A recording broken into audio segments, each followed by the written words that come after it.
So, as in the interest of testing my microphone, I've been to some pretty sweet conferences, but this one is Sweeta. Yeah, there you go.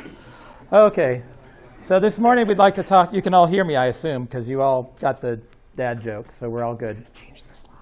Okay, that's okay too. So we're going to talk about leading knowledge workers today. A few things. Industrial Logic is the name of my company. That's our company logo. It's the letters I and L turned every which direction, which describes us entirely too well.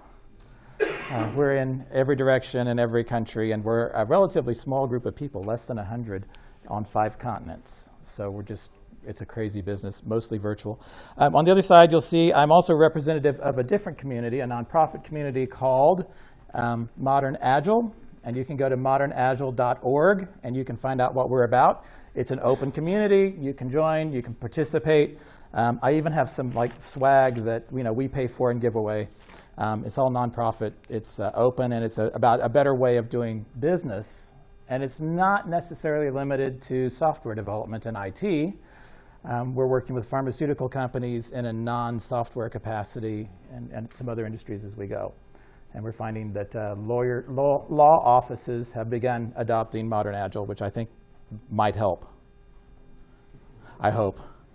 OK, so knowledge workers. What is a knowledge worker? Somebody produced an article. You are not a knowledge worker. Knowledge produces information by mining the existing material and doing studies and da-da-da-da-da. Programmers, managers, you're not knowledge workers.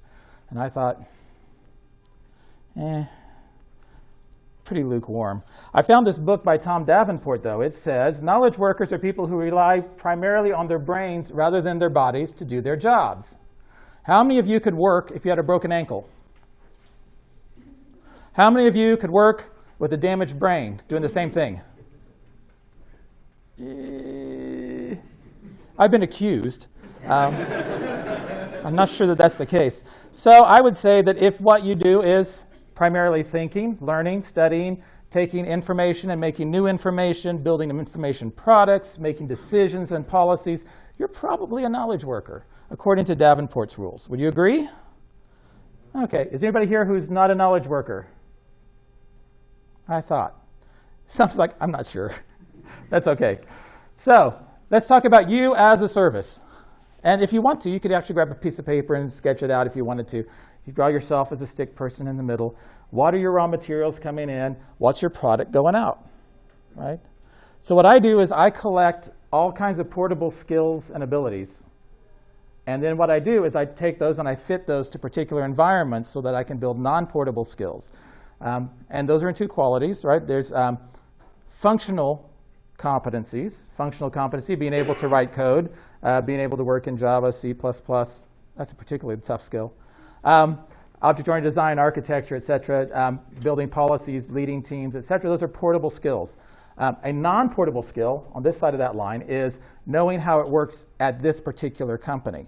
So I may have great management skills in a portable way, but I don't have good non-portable skills because I don't realize that in this company, you really need to ask Nancy before you even try something like that. Right? So there's portable skills and non-portable. And because I bounce between companies and industries, I mostly carry portable skills. Consulting, coaching is taking portable skills and applying them to create non-portable skills. Technical also. Maybe I know how to do C++ and TDD, and so we can do a lot of automated testing and code organization and refactoring. But I don't know how your application works. So I can't come in and say, hey, this is how it's done, people. I have to come in and say, hey, how would you like to try this? Right? So there's a different stance, right? When you're leading knowledge workers, you have to be aware, what do you bring? What is your raw material? When you process it, what is your product? What do you do? Anybody here want to give it a shot? Can you tell me what you take in and what you put out? What's you as a service? Requirements and then product. You get requirements and you produce a software design that gets compiled and then it runs and it turns into software. It's good. Requirements to code, perhaps. Anybody else? Take problems and turn them into policies. Right? Take raw data and turn it into information. So you as a service. So you're a knowledge worker and a service. The people that you work with are knowledge workers for the most part. Most of you don't work directly with plumbers. Plumbers are taking physical materials, they do hard physical work, and they result with safe plumbing, hopefully. Now, you're very important. Without knowledge workers, there would be no new products and services, no growth. We could keep doing the same things over, but when does something new happen? Something new happens when some crazy person decides to hook up electrodes and measure the resistance in rocks. I wonder what that means.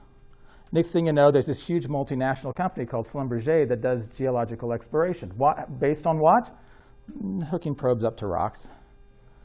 Okay, somebody decided, you know what? If you look at the internet, there's links all over the place. And people have a word in the link, and it says, oh, this is what this is about. Well, if I look at those things, instead of just trusting the page to say what it says, if I take the meaning of something to be what people link to it for, then by following that as our data, I can build a better search engine, and we end up with Google. So somebody had an idea. It's the thinking. It's the knowledge workers who produce everything new, and not just in software, but considering where I am, definitely in software. Now, here's the other thing that Davenport said. This one's the scary part. To make knowledge work productive will be the greatest management task of this century. This is a hard game. How many managers do I have in the room? A few. Leaders, team leaders, technical leaders? Okay, good. Very important. And if you're not one of those, you're going to be. Don't worry. There's two things that are guaranteed in life. Well, three. Get death, taxes, and JavaScript. Wait, management. I meant management. Death, taxes, and management. You'll end up being in charge of something. I find that the older I get, the more people want me to talk to the CIO and the CTO, and the less they want me in the trenches, which is funny, because I program more than well, anyway. So if you're going to be thinking, what kind of a machine are you going to be, you as a service, if thinking is an important thing? You could be like the one on the left. Are you a lean, mean, explosive, high-performance machine? Or like the one on the right, which is probably inexpensive? By now, probably. Right? So where do you want to be in that? Well, we have to work through things. We said, well, being productive is really easy. You get a lot of people, and you have them type all day long. If you put in 14 hours of typing, you're more productive than somebody who puts in 6 hours of typing, right? All we just need to do is chain them to the keyboard. Life is good, right? Productive. Nobody here said yes. Nobody cheered. Well, obviously, that's because it's wrong. And you knew that it was wrong. I wouldn't have said it if I thought it was right in that particular tone of voice. So, in fact, we know that typing is not the bottleneck. That's not what IT people do. It's not what you do. Do you do some typing? Well, yeah. If you really, really can't type, would that cause you trouble in your work? A lot of people, it would. It would be difficult. We've actually had teams where they took a couple of team members and had them do 15 minutes of an online typing course every morning because they were so bad at typing.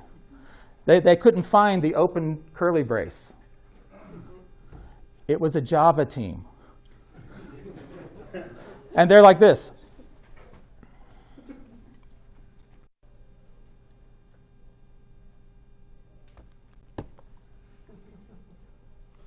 T, H, and the team members were like, how could you possibly be this bad? He'd been programming for 12 years.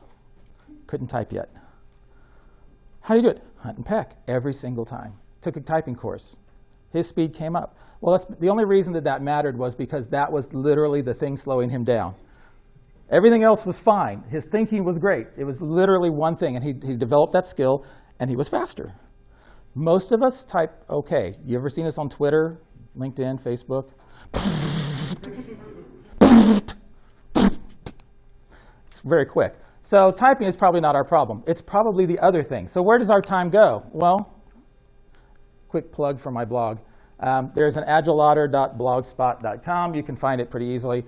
There's an article from 2014. That's a while back. And it's called Programming is Mostly Thinking.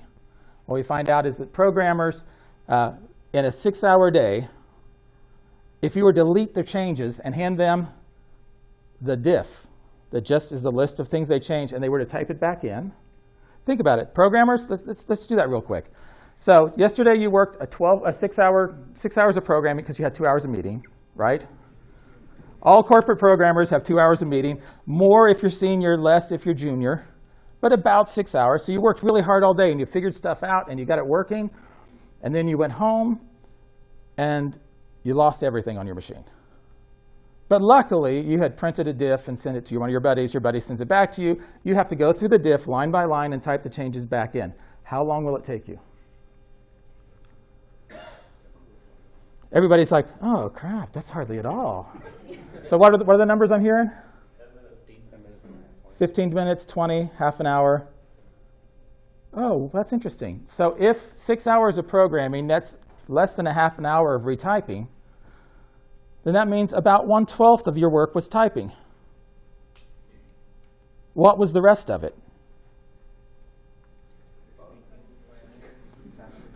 Thinking, planning, reading, making mistakes and undoing them, hypothesizing, being wrong, then being right, asking questions, harassing other people.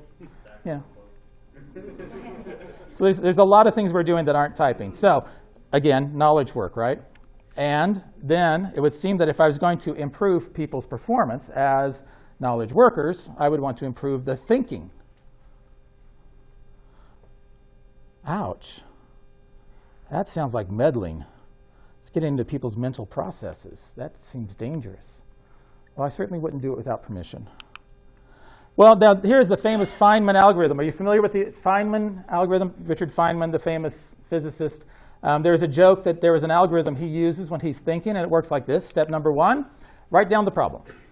This is important. Step number 2, think really hard. Step number 3, write down the answer. Most of us don't actually work that way. In fact, Feynman did not actually work that way. It was a joke people made about him more than one that he made for himself. So what other kinds of processes are there for thinking? How can we improve it? Well, it turns out if you want to go back to 1926, there's a fellow named Graham Wallace who wrote a book called The Art of Thought. And I'm going to show an illustration.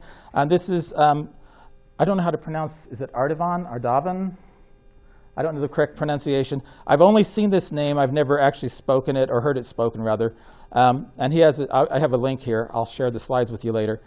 His illustration, I think, is one of the best ones. So he uses like a Newton type of illustration. But there are 4 steps to Graham Wallace's process. If you read The Art of Thought, you'll get to this in depth. I will give it to you in merciful briefness. Step number 1, preparation. You're going to have to think. Well, what data do you have? What's your input? What do you have to work with? Well, you could work for 20 years as a patent clerk and collect a lot of information. You could go take classes. You could go read blogs. You could go study. You could do surveys. You could actually do experiments and studies. You get your information. So you're reading everything you can. If you're a programmer, you read the code and the code that the code uses and the code that uses the code, right? You're scanning this body of code to understand how it really works. You're probably going to go through requirements, ask questions, collect your raw materials. Step number 1, learn everything you can. Step number 2, walk away. Stop. Tim, that doesn't make sense. I'm trying to solve a hard problem, so I should stay with it, right? And Graham Wallace said, no, that's not how that works at all. Actually, you have to go to do something completely dissimilar. So if you're doing physics, go build a shelf, because that's not very physicsy. And in the time that you're not concentrating, the whole powerful subconscious mind is going to be pattern matching everything you learned and looking for connections. And then this amazing thing will happen. Bing, illumination. Your brain says, I found this connection. Look, these 8 things. I bet if we do this to that and we put this thing underneath it, then it'll do this other thing that we want, and then we'll have the answer. Look, I think I know what it is. And you get real excited. The energy goes up. Have you ever had this moment? I know. Oh, I got this. That energy is when your subconscious mind is like, I got this thing, please pay attention to me. Usually, also, by the way, anger and frustration is a similar thing. There's something to learn, and you need to listen, and so you listen. And you can't even say it yet. It's not become verbal yet. It's like, I know the answer. It's very exciting. Always accompanied with energy. And then there's one more stage, verification. Try it out. See if it's right. See if it works. See if the math lines up. Sometimes it doesn't. So this is when you find out if you had a great idea or you just had an idea, right? How many times do you fail on your way to a good answer? Sometimes none, sometimes a lot. It happens. The more complex the problem, the more failures we get along the way.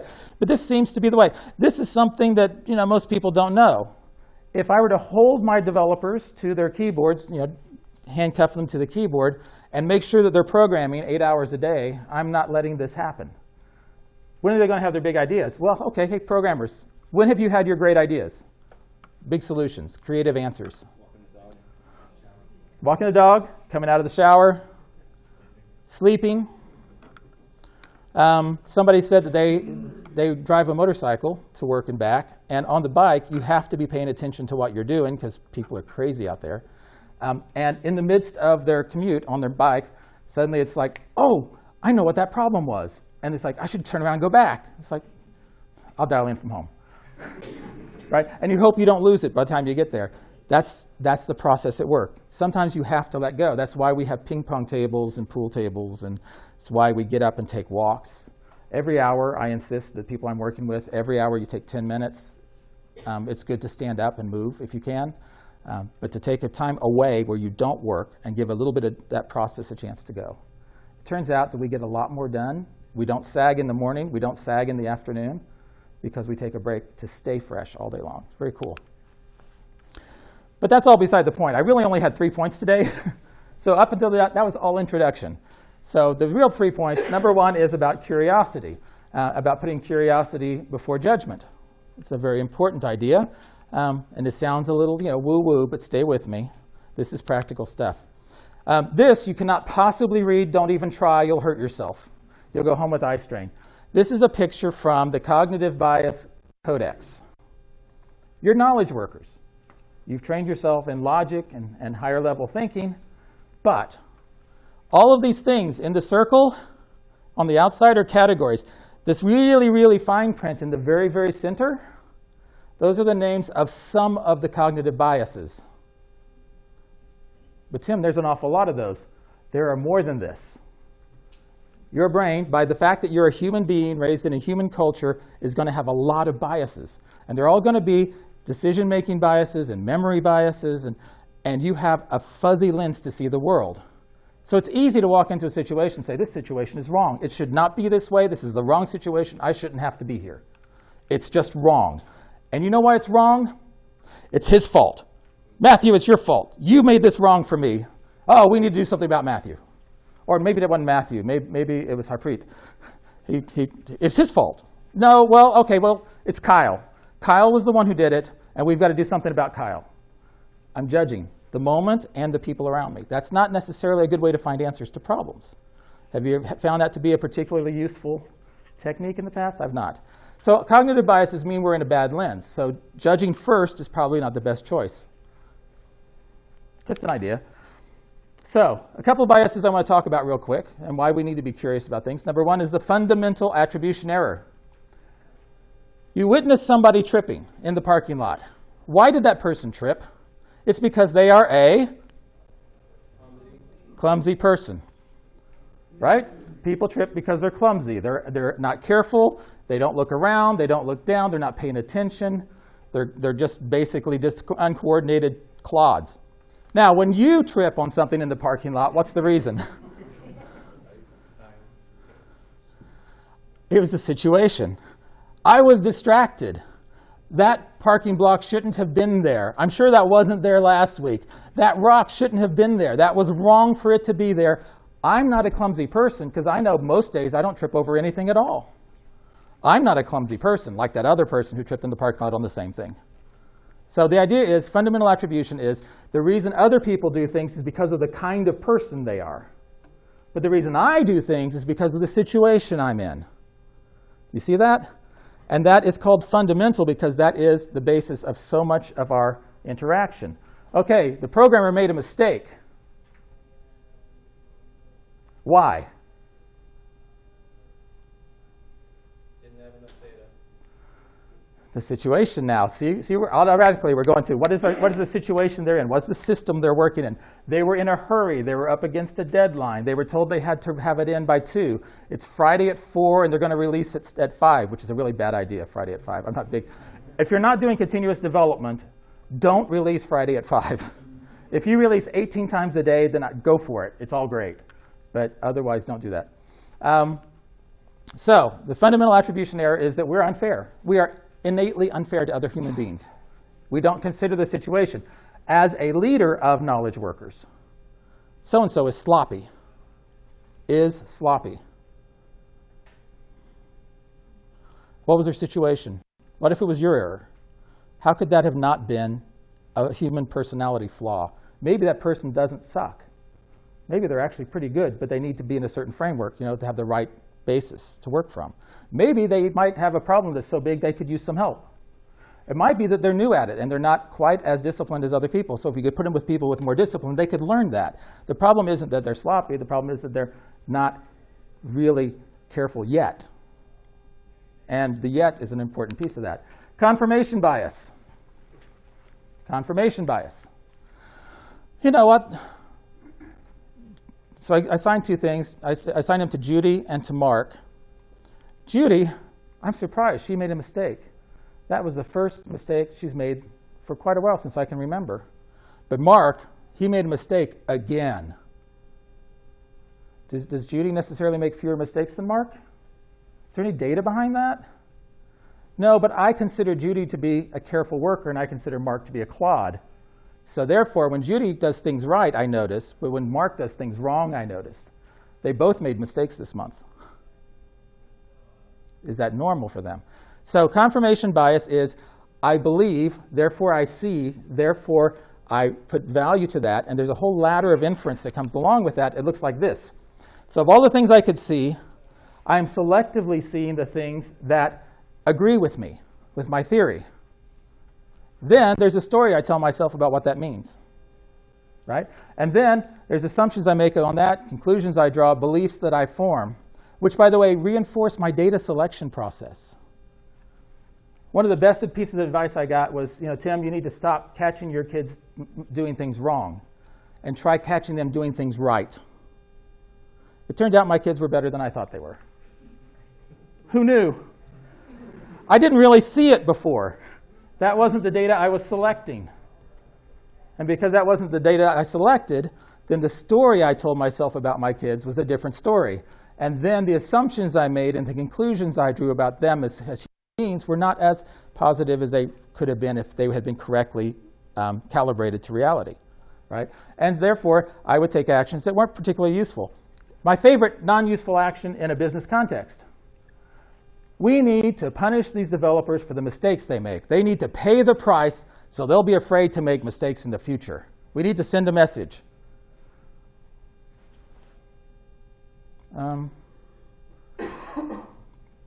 What's the theory behind that? So the theory behind that is that they made a choice to make a mistake for some reason and that they could have chosen otherwise. How many of you chose to make your last bug? How many of you had any idea that what you're doing was a mistake? The problem with making mistakes is being wrong feels just like being right. You have to go through processes to find that it's wrong. So if I punish to use motivation to prevent error, but I provide no better data or system, how are those errors going to go away? The fact is they did not choose the error. Therefore, you could not demotivate that choice or incent that choice to not make an error. But yet, do we do that? We see it all the time. I don't do that anymore. I had my time. I was young and technically hot and humanly not. So when I knew a lot more about software than people, that was definitely a thing I did. Oh, well, they need to not make mistakes. Suspicion, paranoia. Paranoia is associated with biases or errors in self-relevant information processing. I know why they did that because they're after my job. I know why they did that because they don't care. They're just trying to sabotage my project, right? All of these. I'm afraid that somewhere in my developer pool, 20% of them aren't really working. We need to find them and fire them. I have two problems in my business. Number one, I don't have enough people working that I can get all of our work done. Number two, I need to know which 20% to fire. How can I have both of those errors simultaneously? Well, because I fired too many people, and now I don't have enough to do the work. And now people won't come to work for me because I keep firing them. Curiosity over judgment. There's a reason for that, right? There's also the hostile attribution doppelganger. You have a self-protective mechanism. Have you ever thought about, you know what, I think I should get like a much bigger monitor. And then you go, oh, my boss would never approve that. Have you ever had that kind of a situation? I should ask for more resources. Oh, but they won't approve that. Why did you say they won't? Because inside your head, you have a doppelganger of your actual bosses and coworkers. You have a little image, and it's self-protective. So if you can't pass it through the doppelganger, if the doppelganger approves, then you might ask the real person. Some of you have this for your spouse. Just saying. And your parents. And the one in your head is not very well calibrated, usually. So I actually remember one time I was trying to avoid picking up the phone when my boss called. It's like, how can I get plausible deniability and not answer his call? And then I got to thinking, that's really stupid. He's my boss. He has the right to call me. I pick up the phone, and he was offering me a cool opportunity to go do something I really wanted to do. And I thought, that doppelganger is way out of calibration. It turns out my boss is a pretty good guy. He's actually got a lot of good intentions and good thinking. He's very thoughtful about his people, and he's very supportive. But in my head, he was a right bastard. Well, he never was. But in my head, I have had tough bosses. I have had some that I would describe in such a manner. He's just not one of them. And so I've been with this company 8 years, which is almost unheard of. So I want to let you know, bias is like an accent. In that, I don't have one, but I can recognize yours. Right? This might suggest, first off, a bit of humility in our interpretations of the world, but also that we need other people. We need other people to be involved in our perceptions and our decision making. We can't be a lone island and always be right. We are short. We are full of biases. Therefore, what we need is to approach with curiosity rather than judgment. So, set a debug breakpoint inside your personality. When you go, this is wrong, that should be it. Stop, examine your variables. How did I get here? What's really going on? Right? I'm leading knowledge workers. What am I doing that has, what's the shortage of input? What's the shortage of verification on the output? Are they getting the incubation time? When we're leading knowledge workers, are we giving them what they need to be successful? Are we trying to make them awesome? Or are we just focused on output? Because if we just focus on output, we've missed everything important about other people as a service. So that's leadership. I have this little button. I have pins. If you want these later on, you can catch me. This is the symbol for curiosity over judgment. It's not something I invented, by the way. It's very, very old philosophies. It's in ancient religious writings. It is in a million different places. You can find this everywhere. Go look online. You'll find article after article after. You can learn all about curiosity over judgment. I just gave you a taste. And it's not mine, but I do have the stickers and the buttons if you want them. So let me give you an example. Anybody know what this is? You have to be older to know what it is. Young people have no chance. This was the Apple Newton. It was the cool. It was one of the first tablet devices you could get. It was chunky. So I'm in a course where they're teaching crucial conversations. You've heard of this, So the idea is, about how to talk to people about performance. And it's a whole series of steps. And my friend was keeping notes on his Apple Newton, which was a very rare thing to see. And he's got a stylus, and he's scribbling glyphs to try to get notes taken as fast as he can. The teacher walks up, looks at him. So she's teaching crucial conversations. She walks up to him and pats his desk. Loud. Put that away. He goes, but she goes, put it away.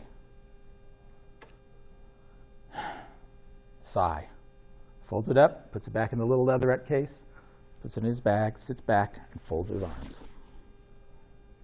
Head at an angle. So I waited till the break, because the first step was talk to them alone. And I went to the teacher, and I said, because I'm learning this stuff. I'm taking this in. Teacher, I saw just a few minutes ago, my friend had a device on his desk and you told him to put it away. She said, yeah, I need people paying attention. Well, the first step was I told her what I observed. Second step, I give her a chance to say what she thinks. Third one is, at this point, to say what I think it means, how I interpreted that. And I said, well, I don't know that you know what that he was working with. That's an Apple Newton, and he's taking notes on your training, and you've told him to stop taking notes, so now he doesn't have them for the last half hour or so. And so what do you want to do about it is the next step, right? Crucial conversations. What would you like to do about it? And I'll take care of it. Okay, thank you. And I thought, wow, I just did that right. I just learned it, and I just did it. I'm very proud of myself. I implemented correctly. Teacher walks over. He looks at her. He's already like not having any. She says, you can use that now, and walks away. So he's like this. And then I'm like this. And this poor teacher's like this.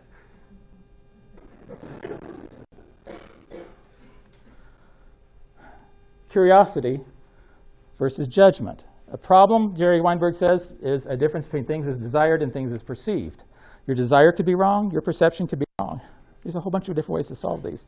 But either way, by the way, the book he did that in is Are Your Lights On?, which I highly recommend. It's full of cartoons, and you can see pictures of some of the cartoons here reproduced to try to tease you into doing this.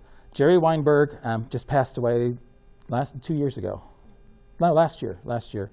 Great, great author, wonderful human being, well-known, highly influential. Definitely read everything he ever did. You'll be 18 times wiser, because he wrote at least 32 books. So we look at the difference between the way we wanted things to be, the expectations and the actuals as a problem. I'm going to suggest that we stop. There's an alternative way to look at this, and that is to look at that delta as a curiosity space. There's a story there. I expected A, I got B. That's data. It indicates a cache miss in our algorithm internally. Let's go find out what really happened.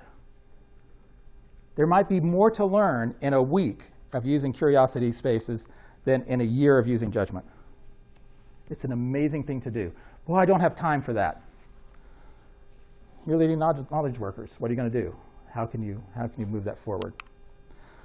Also, by the way, there's this idea of the Carol Dweck, that's her picture, has of the growth mindset versus a fixed mindset. The growth mindset is I can learn, I can grow, I can develop my skills. The fixed mindset is this is how tall I am. Okay? How can I be taller? I can fake it with heels. Eventually I can stand on stilts. But this is how tall I grew. I got to this point and now I'm stuck here. This is as far as I can go. When I think about my skills in a fixed mindset, the problem is that I don't know how. When I look at it with a growth mindset is that it's like a muscle, that you can always develop more strength and more capability. Then the only problem is that I don't know it yet. Let's see how I can learn that. Let's engage and see if we can do it.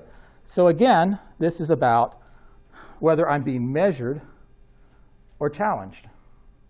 Two different things. And that's why I have become a big fan of this little guy. He's my best friend these days. He's been my best friend for years now. This is the Yeti. The problem is I don't know yet. I don't know how to do this yet. Do you know about this Kinefin thing? I know some, but I don't know much yet. And if you want a Yeti, I can give you one later. I just made these up at my expense to give away for people who want the reminder that it's not that you don't know, it's that you don't know yet. How are we doing on time? 10:30. And when am I supposed to be done? 10. Oh, good. Sometimes I'm worried when in a quiet room. It's like, what have I done? OK, so we got plenty of time. We're good, because we got through the intro. We're halfway through at this point, and I can go right through the rest. So the next piece is about mission, right? You're leading people. Then you're going to lead them to what? Where are they going, right? So let's talk about this for a minute.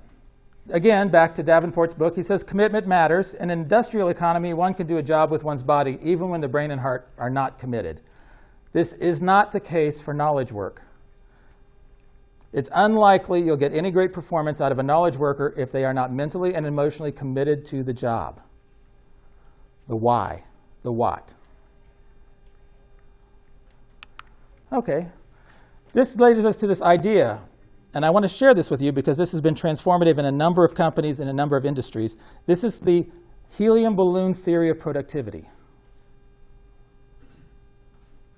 The helium balloon theory of productivity is people want to be accomplished. They want to be capable and competent and successful. I know it's a radical thought. Now here's the scary part. They will rise until they hit the obstacle. Your balloon will hit the ceiling and it's done. It can't go any higher. What if I want the balloon to go higher? I need to not have a ceiling. If I take the ceiling away, then it will go to the absolute maximum that its volume and helium content will allow. It will go pretty darned high. But as long as there's a stopper on it, that's as far as it goes.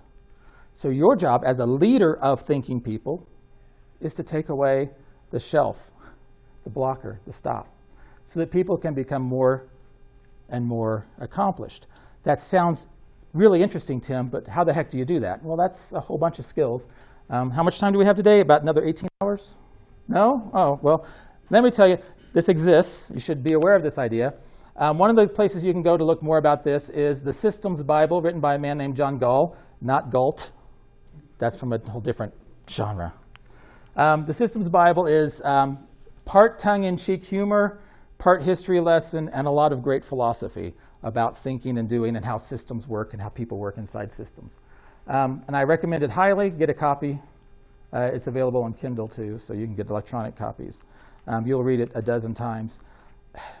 Beware, if you read a chapter and then you go somewhere, then it's going to change your lenses terribly. I actually read a chapter about how systems tend to oppose their own best performance.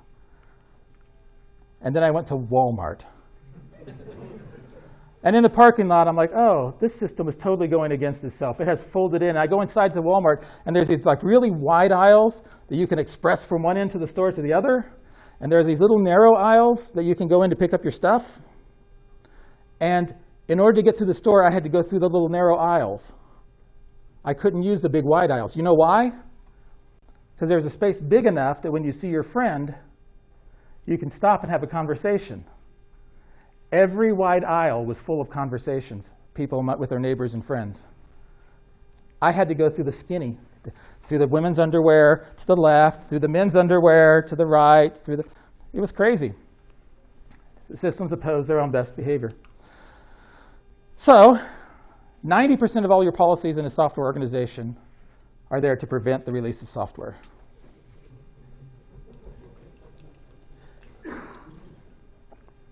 Tim, is this true?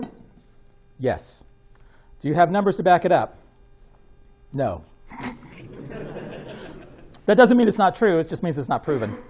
I invite you to help prove it, but to go through your policy manuals. What happens? Well, the person can't write the code unless it's been vetted heavily first, right? So you can't just write something. And of course, programmers can't choose what they work on in many organizations. They have to do what they're given. When they've written some of it, then there are gateways. And the gateways are there, like you can't test your own maybe in some organizations. In places we do. If you test your own, you need to do it with somebody. So you have these gates, and you pass off the software, and it sits in a queue, waiting for a QA engineer. QA person picks it up out of the queue. When they finally get around to it, they find a problem. They put it in a queue going back to development. How long does that cycle take? In many places, about 5 business days. How many cycles does the code make through? One of the places I worked, the average was 15. 15 weeks from the time it leaves your fingertips until we think it's possible to put it in a big stockpile on the side where all the features of all that value sits and waits. What's it waiting for?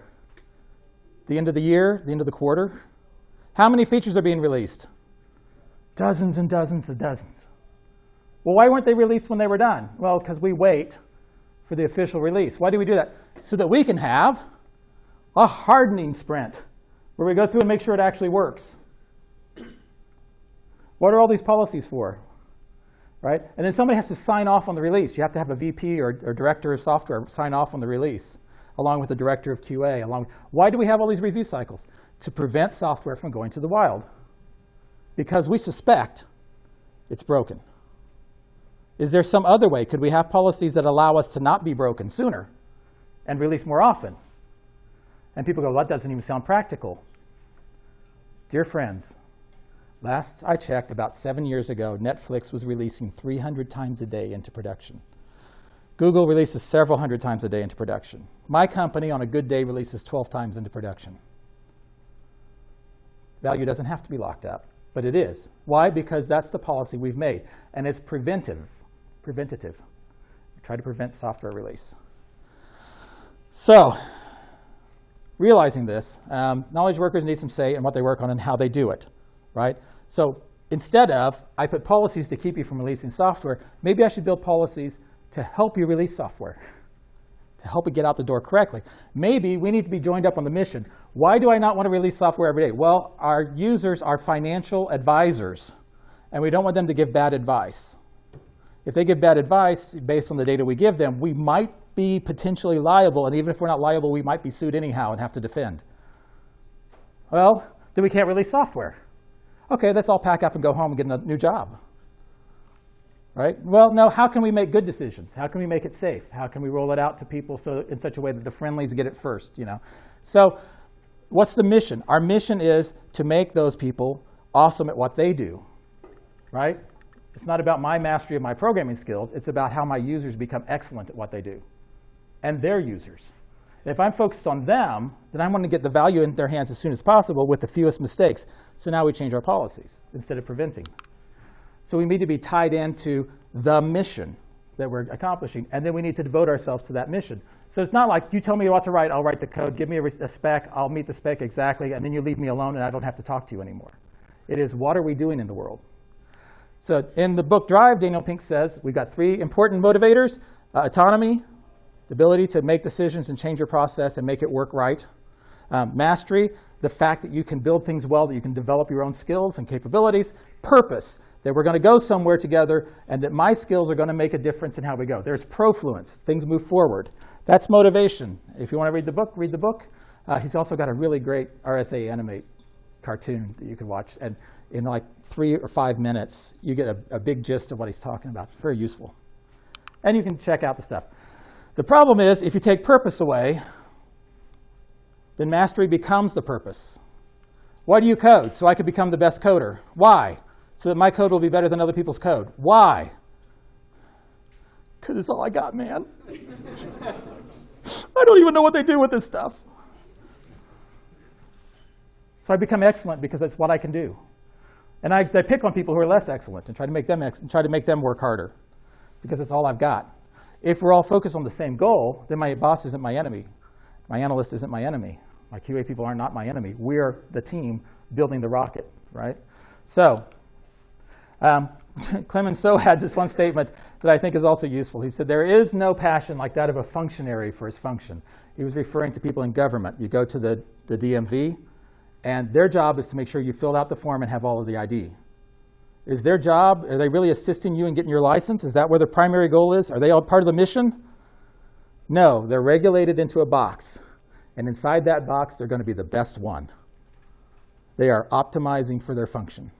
And if you don't bring the ID, they send you home. Why? Because you should have known better. Oh, these stupid people, they didn't bring their stuff. It's online. They could just read the specs. That's how it works. So I want to recruit you to the mission. As leaders of knowledge workers, I want you to be an awesome leader of knowledge workers. I want you to promote the mission of your people. And that's an example, right? If you're going to get the best out of people instead of just the most, then they need to be part of what you're doing. It's mission. Open the door, let the light in. And part of our mission is, with the Modern Agile group, is just 4 principles. You can go read about them. I printed them in big print and then on the little wheel, because this little wheel is like the sticker I have, and the other one is not. Number 1, make people awesome. That means other people. Make other people awesome. Number 2 is make safety a prerequisite. Whatever you're doing, make it safe. We want to get software in people's hands. OK, how can we make that safe? What are the levels of testing and validation and feedback we need to make that happen, right? For software. By the way, this is not a software-specific organization. I told you it's in other fields, too. Number 3, how can we experiment and learn rapidly? Well, why is that important? Shouldn't people come fully functional and fully featured to us with no flaws? Yeah, dream on. For what you're paying them? You're going to get people who have mistakes and flaws, and you're going to raise them up. You're going to change their career. You're going to change their way of living. You're going to change their life. You're going to make it safe for them to learn. And now that once the experiments are safe, they can learn rapidly. I have two teams. One team's experts. One team is novices. This team isn't learning anything, and they're not allowed to. They just got to produce. This team is spending everything they do. They're learning lessons and sharing them. How long in years will it be before this team is so much better than the other team? Double. Not very long. If you're learning, you're going to catch up and surpass anyone else. Stop learning, it's all over. You're obsolete. You're in the midst of obsolescence. Keep growing what you do. Last one is to deliver value continuously. Well, we don't do CD at my shop, Tim. We can't release 5 times a day. It doesn't say deliver software continuously. What can you do? What can you give people? Knowledge, skill, encouragement, support. What is it that's valuable to them that you can give them quickly? As often as possible. Well, my manager only meets with me once a quarter. I'm not sure what kind of management that is. How can you deliver value to them more often? How can they deliver value to you more often? How can we get that exchange up, the rate of exchange? Well, one of the things is it's always okay to ask for what you want. And this is my motto. I want to get this on T-shirts, but I don't have any T-shirts yet. It's always okay to ask for what you want. Can we get 80-inch monitors so we can do mob programming in my team? Have you heard of mob programming? Okay. Well, it turns out that an 80-inch monitor is cheaper than 1 cubicle. So if we cannot buy 5 cubicles, but instead put up 2 desks with an 80-inch monitor, that saves us a ton of money.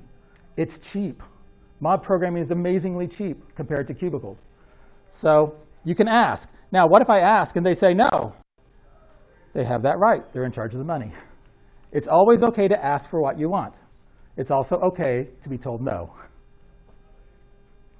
But you can always ask. It's okay. And this way, think about you as a conduit. Your ability is to take information from one place, ideas from one place, and move to other people. What are the needs you have? You can communicate those up. You can communicate those down. What's the mission? Communicate up, communicate down. Collect them up. You are a conduit, primarily. As a leader, you know that you got people above and below. You're a conduit. Think about yourself. How can you broaden the stream? How can you get more data through? How can you do a better job there? And the last piece is trust. So curiosity, because without curiosity, you're going to be a poor leader. It's just what it is. Mission, without a mission, you have no place to lead people.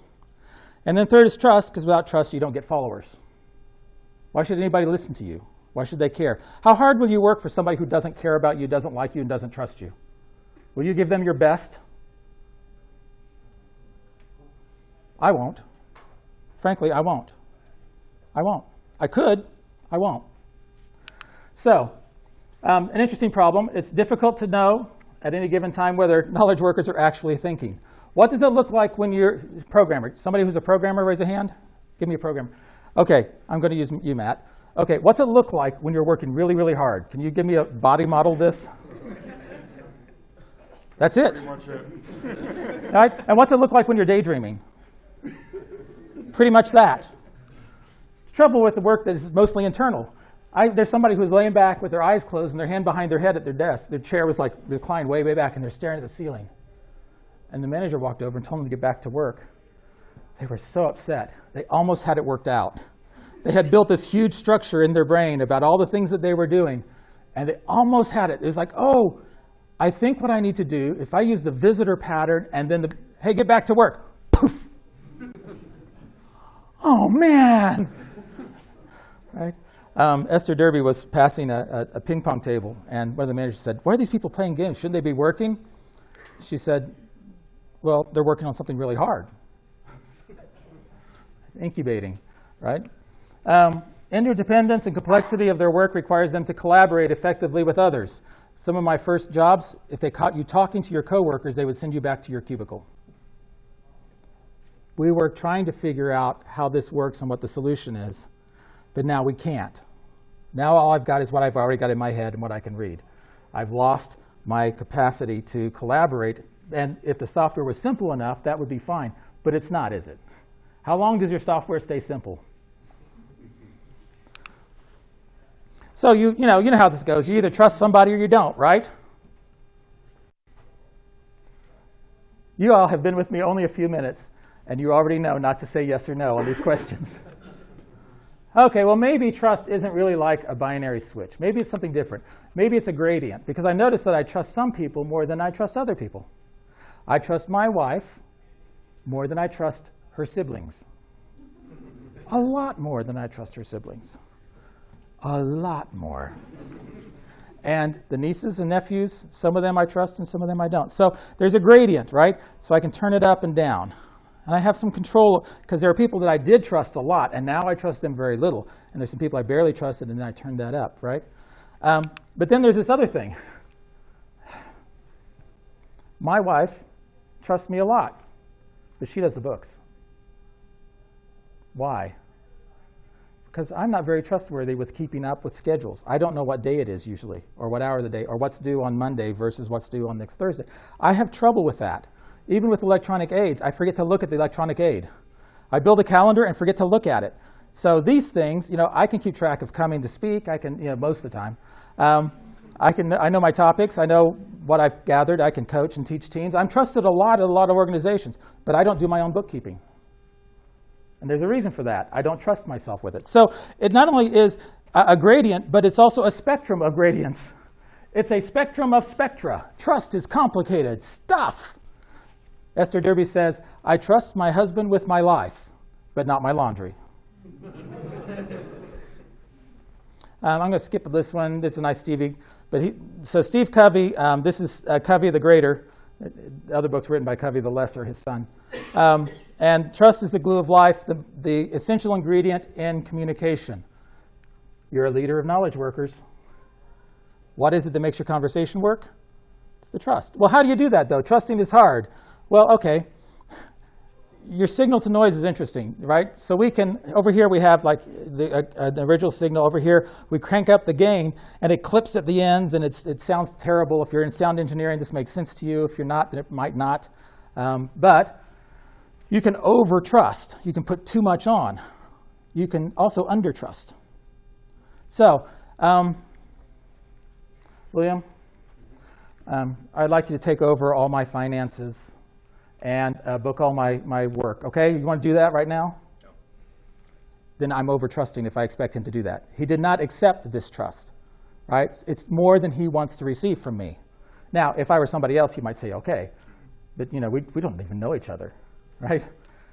So there's over-trusting. If it's more than they will accept, that's it. Number two, if it's more than I can afford. Right? So there's a reason I'm not publishing my credit card information online. I can't afford that failure. So now we have trust has to be to the limit they will accept and to the limit that I'm aware of the risk, because I might receive a disappointment. What do you call it? I expected this, you did that. What's the thing in the middle? Is that a problem? It's a curiosity space. Our disappointments are the curiosity space. OK, that might have been too much. I should have backed down. I shouldn't have put that much on it. So that's great. Now, what happens when you under-trust? Well, this is a tough one. I'm going to trust you to flip over the page when you get to the end. OK, fine. Here's Matt. He's an intelligent person. You probably have a degree in everything, right? Maybe? I don't, but that's OK. No? OK, how much experience do you have in the business? 10 years. 10 years of experience in the business. What do I have him doing? Flipping the pages. OK.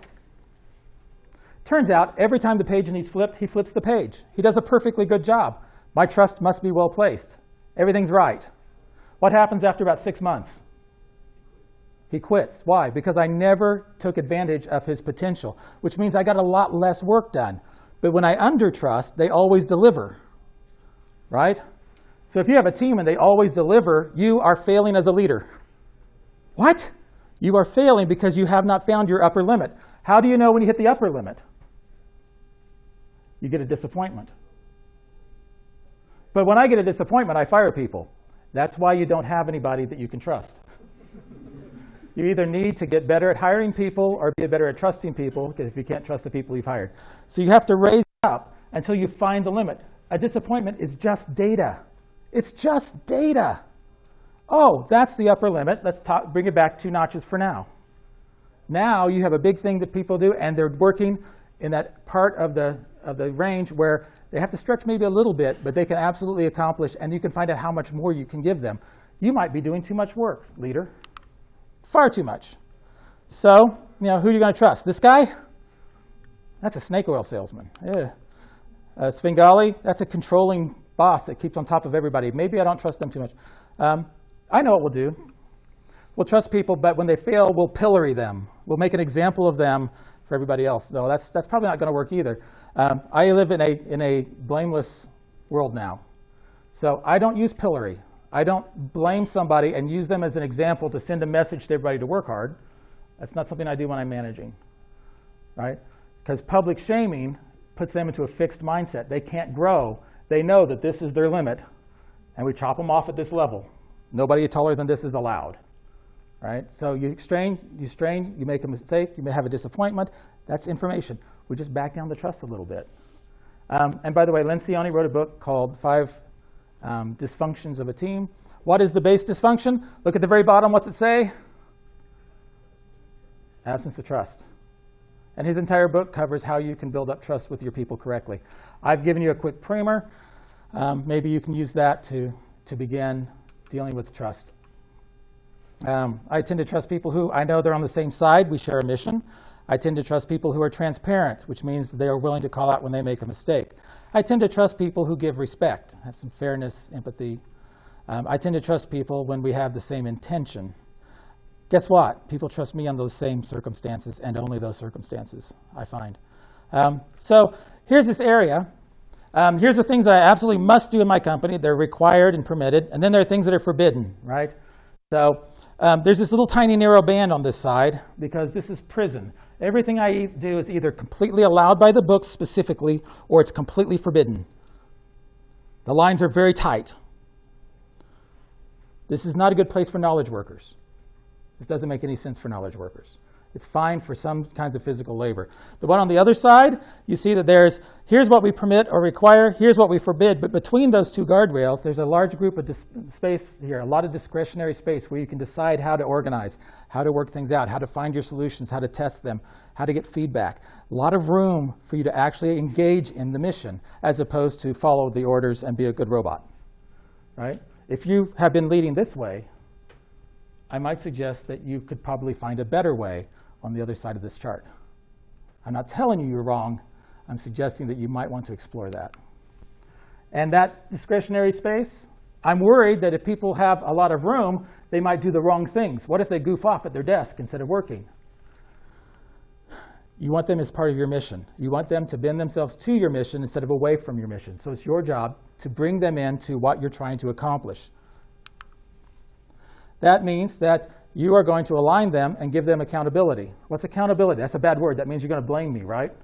No, accountability says that you are poised to give an account of the decisions and actions you've taken. You should be accountable. Did you drive here? Anybody drove here? Okay, you could tell me what route you took and why you took it, I bet. I took my route because that's what the GPS said. I didn't even like the route. But the GPS said it, and I did it. It was kind of cute sometimes. Why did I do that? Well, because I wanted to make sure I got here last night. So it's alignment. I made this decision. It seemed from the knowledge I had at the time to be a good choice. At the time, it may have been wrong, but I know that. We iterate on this idea. So I invest initial trust, autonomy, mission, accountability in you. You get back transparency, progress, warnings, and accountability. Now, in this, there's one other piece. You never, ever reward or punish randomness, right? There are two things that you're seeing here. Of course, the dice, we all know. So I give you 3 dice, and I'll reward you if you roll 15 or higher. Oh, employee of the month, you got lucky. And if you get a 6 or lower, I fire you. You roll the dice. Do you have any control over what that number is? Could you roll better to get higher numbers? Any gamers in the room? Any desktop, tabletop gamers? And how many years have you been gaming, would you say? 2. Yeah. How much better is your dice rolling now than it used to be? Worse. The fact is, randomness is not a skill. You can't really combat that. You could cheat. You could get loaded dice, but people get pretty upset. The whole point of randomness is that is to keep it fair, a level playing field where it's going to be awful to you or good to you based on randomness. You don't have any control over that.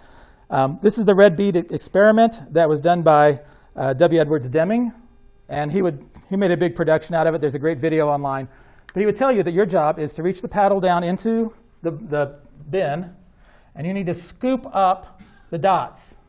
Now, he wants all white dots, no red dots.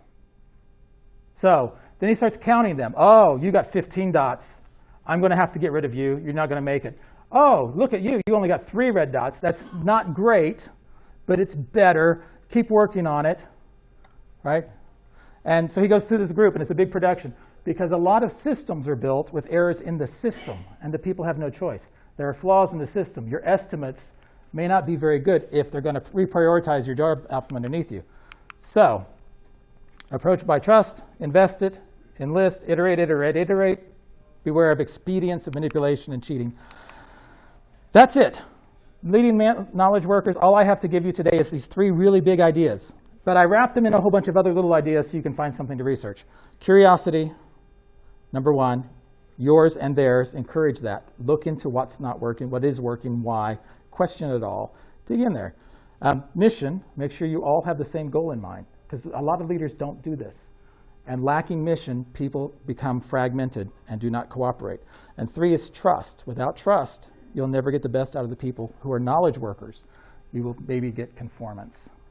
So what could you do differently is the question. And if you want to continue this conversation, there's a whole bunch of different ways to do that. You'll find my blog is at the bottom. This is one of those you can take pictures of if you care to. You don't have to. I won't be offended if you do or don't. The Yeti I have with me, the Curiosity Over Judgment, and the Modern Agile Wheel I have. So if you want to have those as reminders. Company blog. Some of the articles on the company page are really good, and others were written by me. And I have my own blog on the side where I write things that I'm not sure are fully cooked for the company blog, and you can go take a look at that. And of course, I'm the easiest person in the world to find on Twitter and LinkedIn and whatever. Google will find me easily. But I'm willing to give you gifts. If you want gifts, you can come catch me today. I'll give you things. And just thanks for listening.